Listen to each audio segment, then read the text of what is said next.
बिस्मिल्लाहिर्रहमानिर्रहीम। Dear students, lecture number 3 fluid mechanics में terminal velocity के टॉपिक के साथ आपके सामने अंजुम मजीद ख्वाजा हाजिर खिदमत है। डियर स्टूडेंट्स, आज हम टर्मिनल वेलोसिटी को पढ़ेंगे। बिफोर आई स्टार्ट एक बात बताऊं, ये बहुत ही इंपॉर्टेंट टॉपिक है। आप लोगों के एग्जाम्स में इसके आने के चांसेस बहुत ज़्यादा होते हैं। इसके बारे में कॉन्सेप्चुअल क्वेश्चंस भी प्रिपेयर करें और इसको एक अच्छे तरीके से समझने की कोशिश करें। Student, the maximum constant velocity acquired by a freely falling object in a viscous medium. किसी भी विस्कस मीडियम में एक फ्री फॉल बॉडी यानी जो गिरती हुई बॉडी हो, वो एक खास किस्म की कांस्टेंट वेलोसिटी अडॉप्ट कर लेती है। खास किस्म की कांस्टेंट वेलोसिटी अडॉप्ट कर लेती है और उस कांस्टेंट वेलोसिटी को टर्मिनल वेलोसिटी कहते हैं। स्टूडेंट, अभी तो आपको कुछ पता ही नहीं चला होगा मैंने क्या कहा है। आप एक एग्जामिन करें, देखें। फर्ज करें एक ऑब्जेक्ट है, उसको मैं किसी भी हाइट से उसको जो है थ्रो करता हूं नीचे, किसी भी हाइट से थ्रो करता हूं। ये ऑब्जेक्ट जैसे ही नीचे जाएगा, इसको एक बहुत बड़ी एयर हमारे पास इस पूरे मीडियम में मौजूद है और ऑब्वियसली एयर विस्कस भी होती है। जैसे ही ये ऑब्जेक्ट नीचे जाएगा, इसको एक ड्रैग फोर्स का सामना करना पड़ेगा एयर की तरफ से, फ्लूइड की तरफ से। Air is also a fluid. और मैंने आपको अगर याद हो, स्टोक्स लॉ में पढ़ाया था, F is equal to 6 pi eta R we.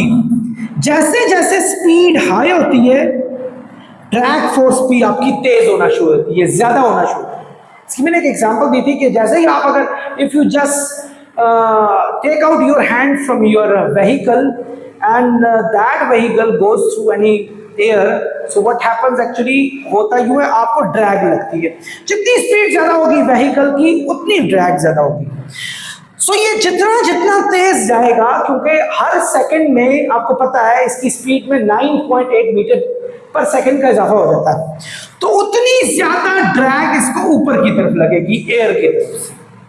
और जब ये बहुत मैसिव स्पीड में होगा तो उसको बहुत ड्रैग लगेगी और आखिरकार एक ऐसा पॉइंट आ जाएगा कि इसकी ड्रैग फोर्स जो है वो इसके जो ये नीचे जा रहा है वेट, उसके इक्वल हो जाएगी।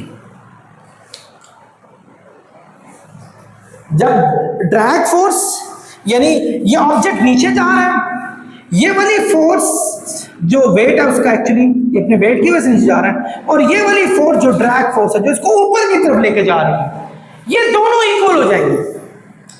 जब ये दोनों इक्वल हो गए तो क्या होगा, नेट फोर्स हमारी जीरो हो जाएगी। ये बिल्कुल ऐसा ही है। मैं बहुत दफा ये एनालॉगस एग्जांपल अपने स्टूडेंट्स को देता हूं कि टग ऑफ वॉर में, टग ऑफ वॉर की एक जो लड़ाई होती है, लड़ाई तो नहीं, मतलब आप उसको कहेंगे कि जो उसमें रस्साकशी होती है, उसमें जितनी फोर्स एक साइड पे लड़के लगा रहे होते हैं, दूसरी साइड पे भी इतनी फोर्स लगा रहे होते हैं। दोनों की फोर्सेस सेम होती है, दोनों की फोर्सेस सेम, तो आपकी नेट फोर्स जीरो होती है। यानी अगर इस बॉडी का वेट अगर 50 न्यूटन है, तो नीचे से एयर जो ड्रैग लगा रही है दैट इज ऑल्सो 50 न्यूटन, तो हमारे पास जो नेट फोर्स है वो जीरो हो जाएगी।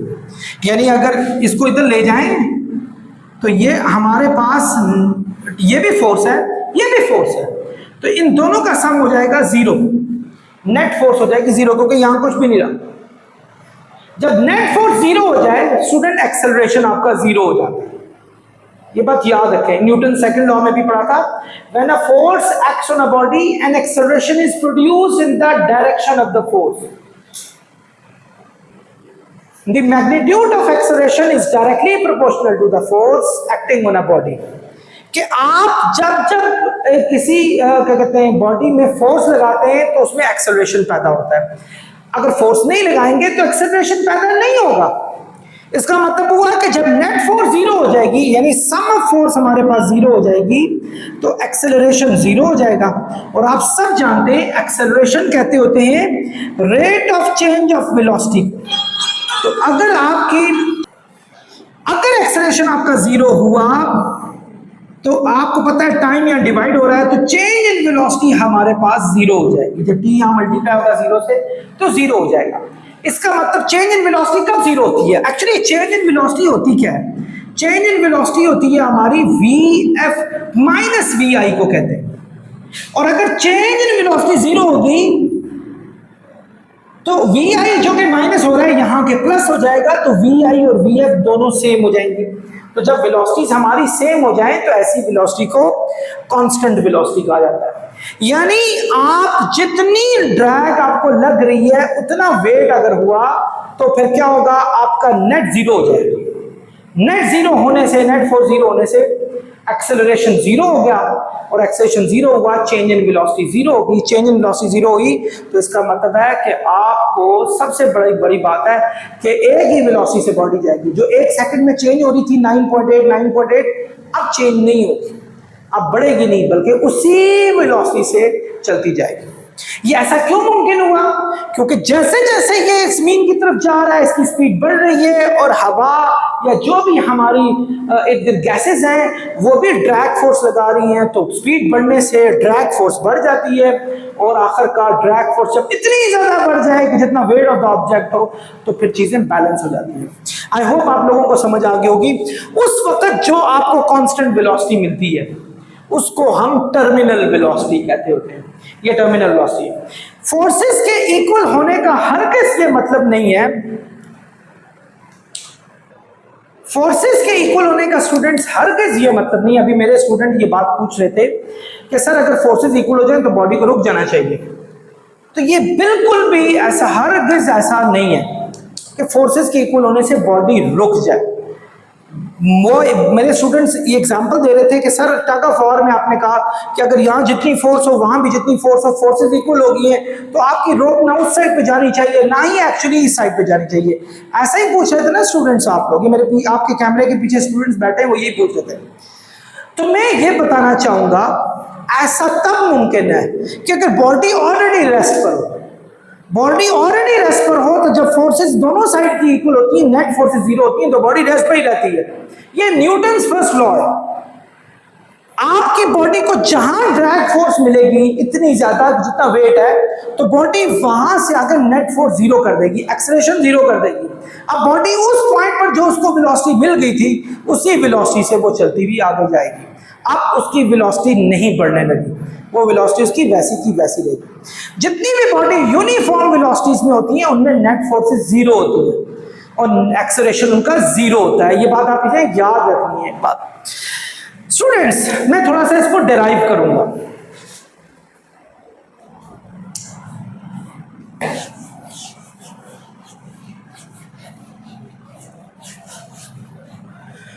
अभी मैंने आपसे थोड़ा सा कहा कि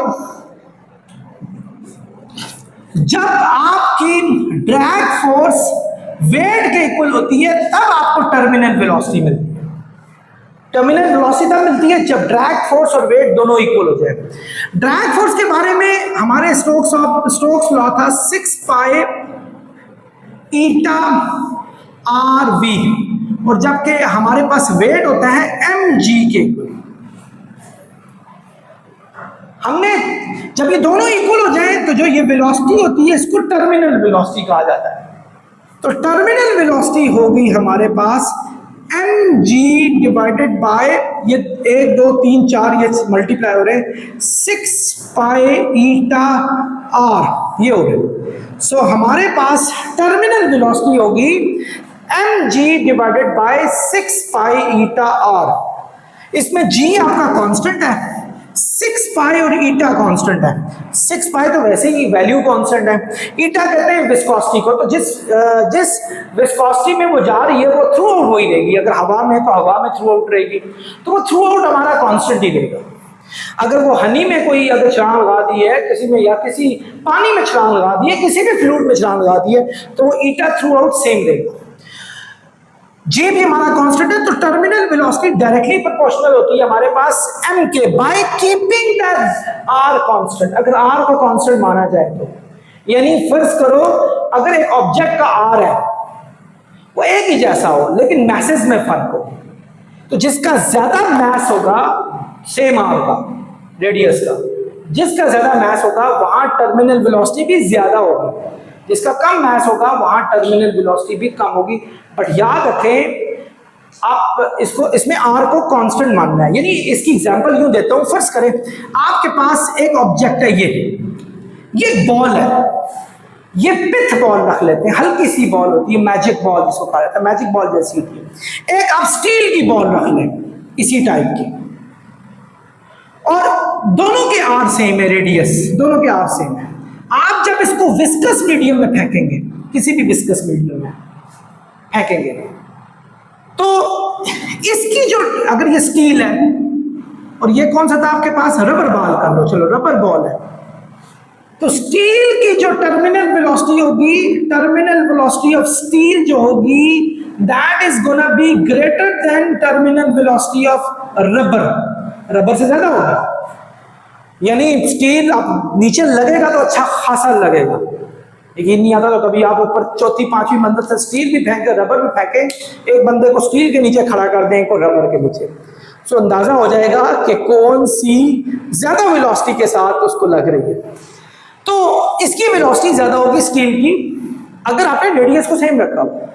अगर मास को सेम रखा जाए, मास को, अगर मास को कांस्टेंट माना जाए, तो टर्मिनल वेलोसिटी रेडियस के इनवर्सली प्रोपोर्शनल होती है अगर मास कांस्टेंट हो तो।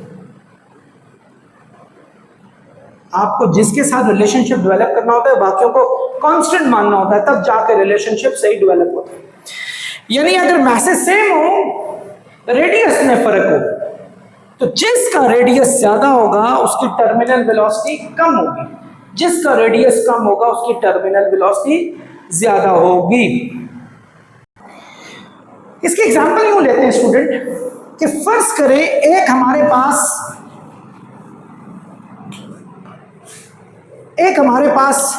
एक कॉटन ले ली, ये कॉटन है, कॉटन का हमने एक गोला बना लिया। कॉटन बहुत हल्की होती है, इसका मास बहुत कम है, और इतने ही मास का हमने एक गोला बना लिया जी स्टील का। अब स्टील का इतना बड़ा गोला तो होगा, तो बहुत ज्यादा मास होगा। हमने बैलेंस मास रखा, यानी mass of cotton and mass of steel बराबर है। जब हम इनको थ्रो करेंगे, क्योंकि इसका radius of cotton is greater than radius of steel, steel से बड़ा है, तो याद रखें जिसका रेडियस बड़ा होगा उसको टर्मिनल वेलोसिटी कम मिलेगी, कम टर्मिनल वेलोसिटी मिलेगी। यानी ये जब आएगा ये बड़े सुकून से आएगा, जबकि ये आएगा तो ये अच्छी खासी मैसिव स्पीड इसको मिलेगी। स्टिल स्टील आपके लिए बहुत ज्यादा मैसिव है।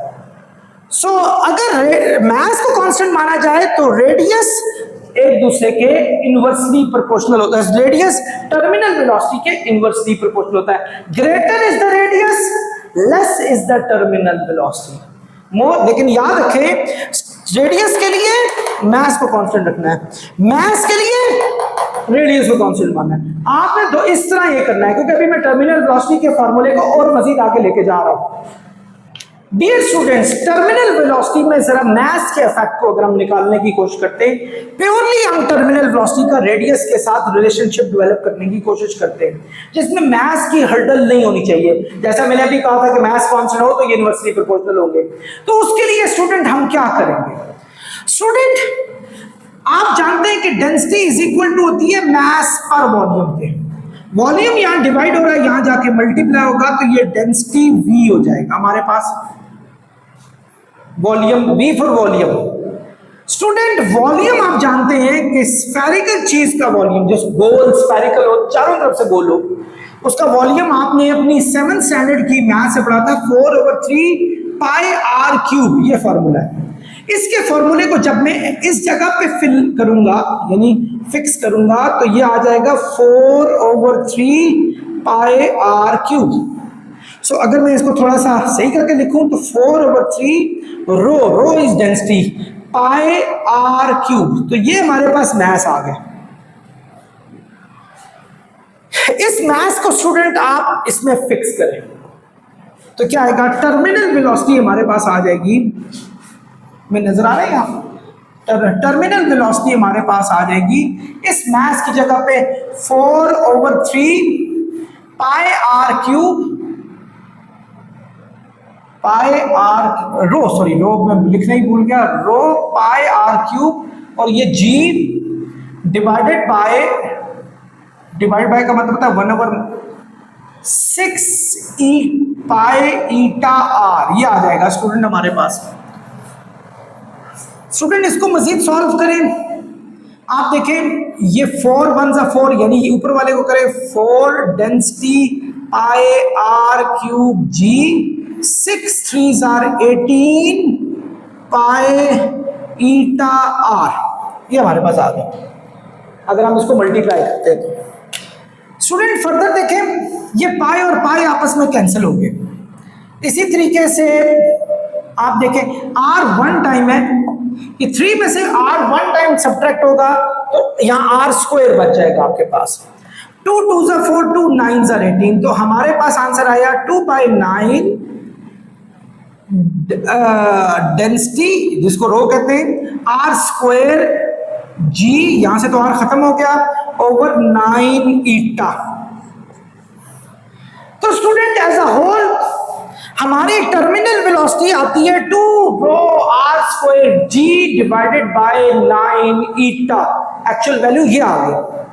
अब इस वैल्यू के हिसाब से टर्मिनल वेलोसिटी जो है हमारी इनवर्सली डायरेक्टली प्रोपोर्शनल होगी आर स्क्वायर के, क्योंकि ये भी कांस्टेंट है, डेंसिटी कांस्टेंट है ऑब्जेक्ट की, आपकी जी भी कांस्टेंट है, ईटा भी कांस्टेंट है आपके पास, 2/9 भी कांस्टेंट है, तो टर्मिनल वेलोसिटी डायरेक्टली प्रोपोर्शनल होगी आर स्क्वायर के, यानी greater is the R more is the terminal velocity, less is the R less is the, बल्कि स्क्वायर में टर्मिनल वेलोसिटी बढ़ जाती है।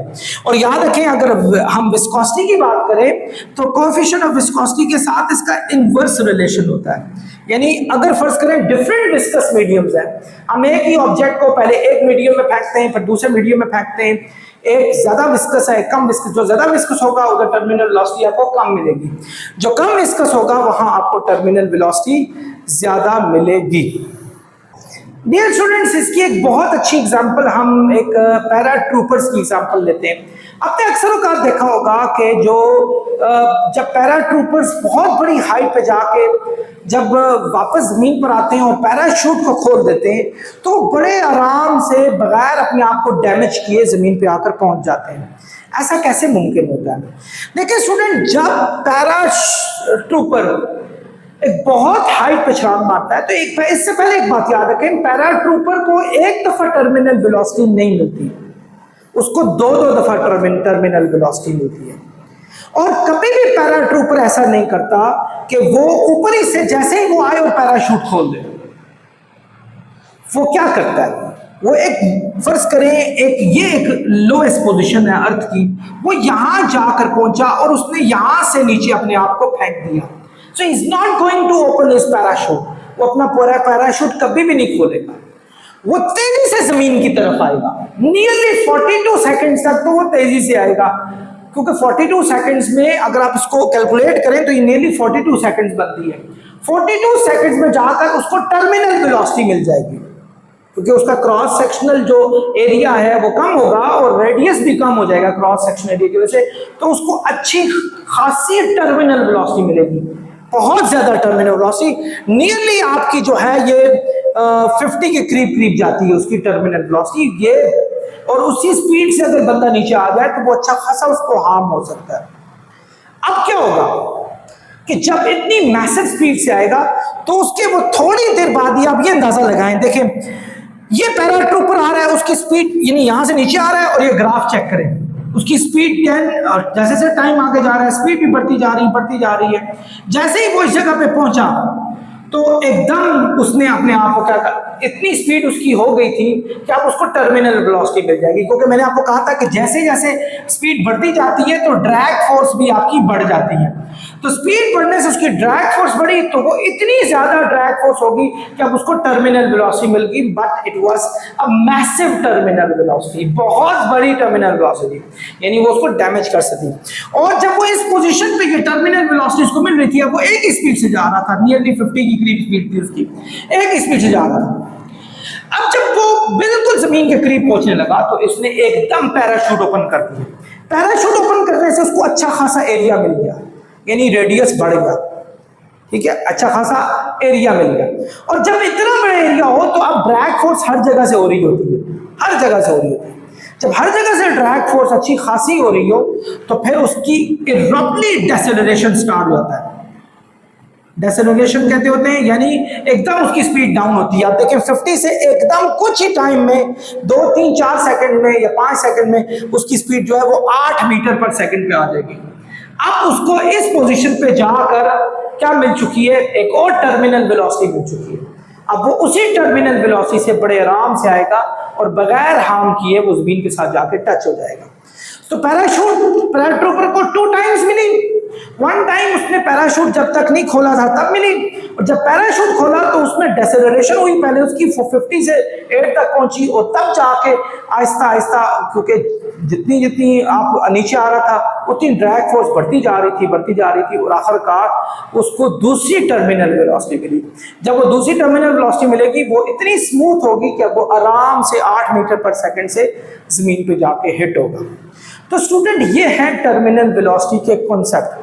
टर्मिनल वेलोसिटी में जब भी कोई बॉडी किसी विस्कस मीडियम में जाके फ्री फॉल जा रही होती है तो उसको एक ड्रैग फोर्स मिलती है। जब ड्रैग फोर्स वेट के इक्वल हो जाए, बॉडी के वेट के, तो उस वक्त नेट फोर्स 0 हो जाती है।